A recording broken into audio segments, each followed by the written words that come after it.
This past few weeks guys, may mga nagtatanong sa akin ng mga bagong content creators dito sa YouTube regarding doon sa paano ba sila pwede gumawa ng intro, ano ba yung mga ways para mas mapaganda yung intro natin dito sa YouTube at ano ba yung mga qualities na tinataglay ng isang magandang intro na pwede natin ilagay sa ating mga videos. So dito guys, sasagutin ko yung ilang mga katanungan nyo and at the same time guys, ipapaliwanag natin yung advantage and disadvantages ng paglalagay ng isang intro sa ating mga videos. So hindi na natin papatagalin to guys, let's go! And by the way guys, bago pala natin simulan itong vlog na to, gusto ko lang magpakilala sa inyo.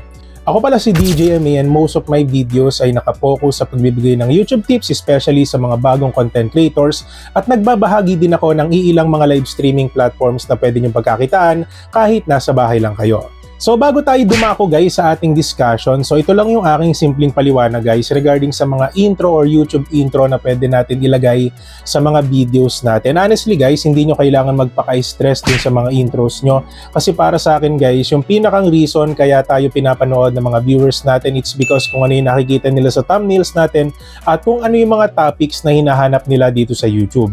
So meaning guys, yung YouTube intro parang magiging dagdag value siya sa mga pwedeng asahan ng ating mga viewers, lalo na kung bago yung mga viewers natin sa ating channel. So yung ibig ko sabihin dito guys is like magiging impression yung intro natin kung ano ba yung pwede nilang i-expect dun sa mga videos na gagawin natin in the future. Kaya para sa akin guys, sobrang halaga na magkaroon tayo ng magandang impression, lalo na kung may mga bago tayong viewers, it's either sa Facebook or sa YouTube. So dito guys, i-discuss na natin kung ano ba yung mga qualities ng isang magandang intro at ano ba yung mga kailangan nyong gawin para kahit papano is magkaroon ng magandang impact yung mga intro na ginagawa nyo or ina-apply nyo sa mga videos na ina-upload nyo dito sa YouTube.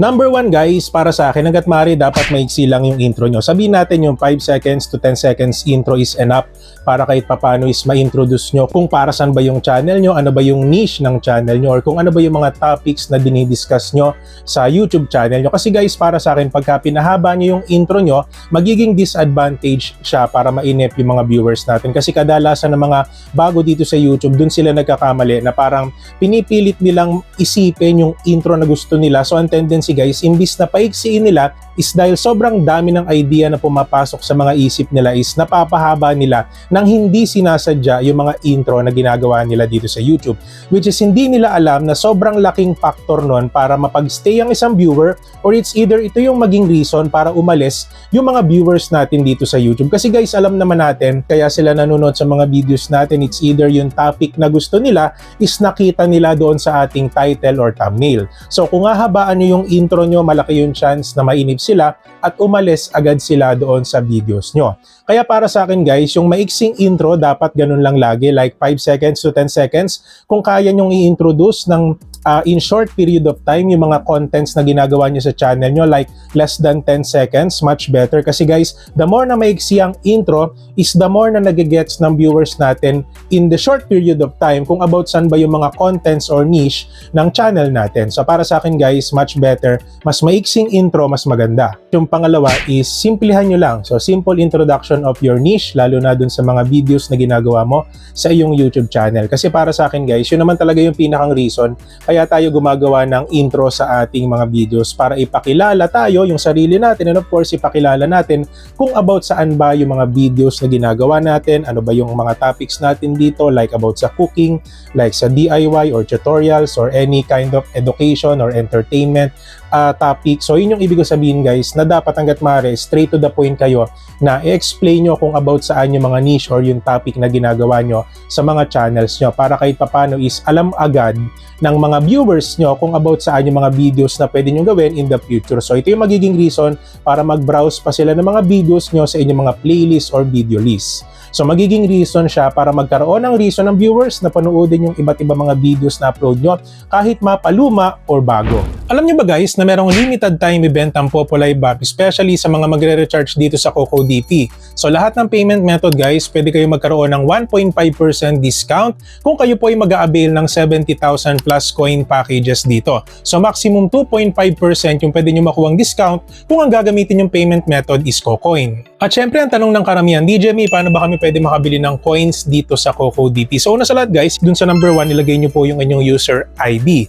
Yung step number 2 naman guys, pumili kayo ng package na gusto nyo. Yung step number 3 guys is huwag nyo kakalimutan na pumili ng payment method. Pero katulad ng sinabi ko guys, kung gusto nyo makuha yung maximum discount ng CocoDP ngayon is huwag nyo kakalimutan na gumamit ng CoCoin payment method. Kasi guys, bukod dun sa 1.5% discount nila ngayon is pwede pang madagdagan ito ng 1% discount kung CoCoin ang gagamitin nyo. Yung step number 4 guys, huwag nyo din kakalimutan ng inyong email address para po ma-receive nyo yung confirmation or notification ng inyong pagbili. And yung last step guys, click buy now. And again guys, huwag niyo po kakalimutan ilagay yung code na CocoDP doon sa promo. And of course guys, dapat lahat po yan naka-capital letters para po automatically guys, once na i-check out nyo na or bilhin nyo na po yung package, any packages na mas mataas sa 70,000 coins guys, is automatically guys, madededuct po yung discount nyo. And I suggest guys, you visit CocoDP today for more info. So yung pangatlo guys, para sa akin, sobrang halaga din na meron tayong knowledge sa editing or meron tayong good editing skills, okay?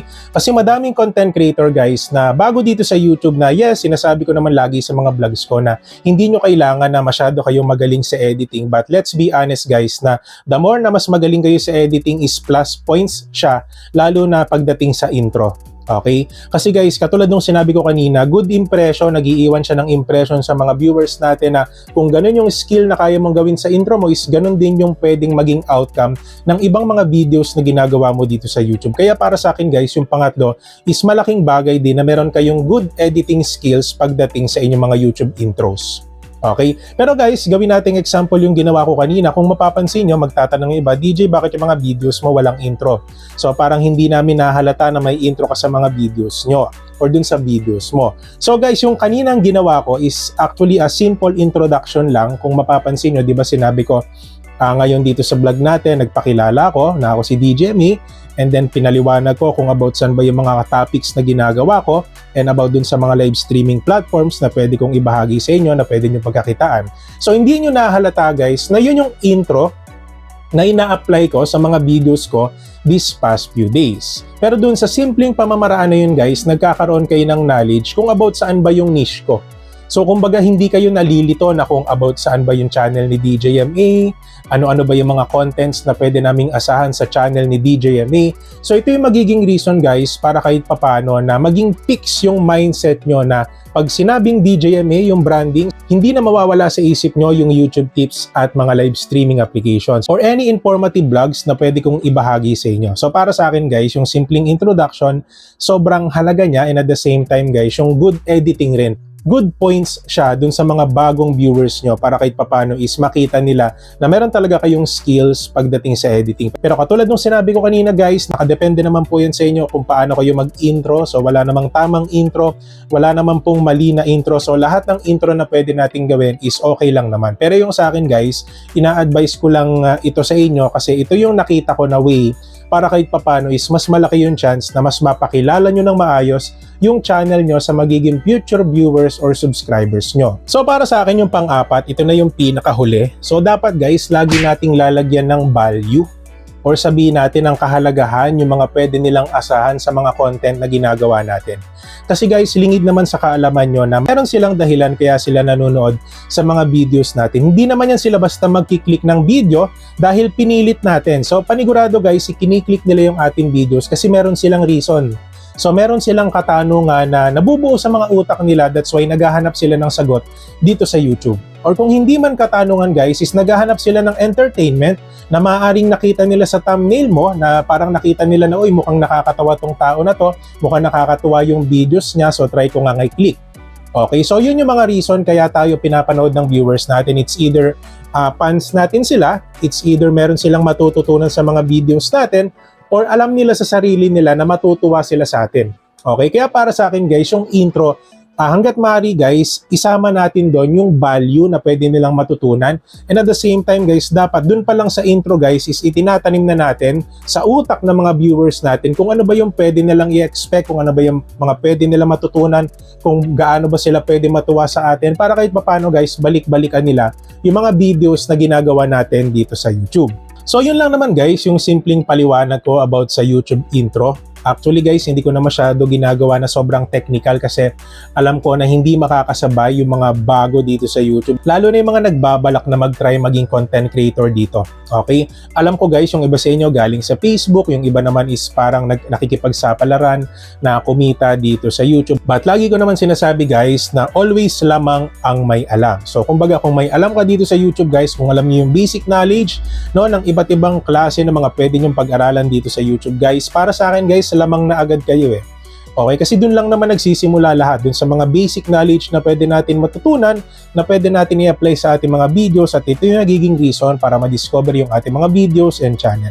So yung sa akin lang guys, kung gusto nyo pang matuto or sabihin natin gusto nyong may matutunan na bago dito sa YouTube, so pwede nyo namang i-browse yung ating channel. So madami kayong matututunan dito like YouTube tips, any kind of live streaming platforms na pwede nyo pagkakitaan.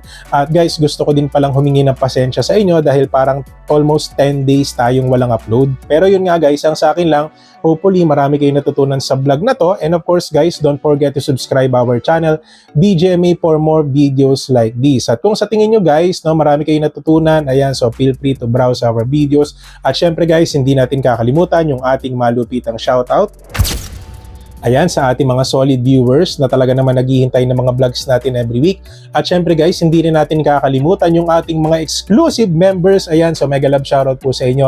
So guys, yan po pala yung perks na pwede nilang makuha. So every end of the video, pineflex natin yung ating mga members. At guys, yung pa-member sa ating channel, sobrang mura lang, no? $1 per month lang po yan. At syempre guys, meron silang once a month community post na pwede nyo silang makita sa ating community. So kumbaga yun yung pinakang perks na pwede nyo makuha is like promotion sa inyong channel. So malaki yung chance na kahit papano is makilala kayo ng aking mga viewers sa ating channel.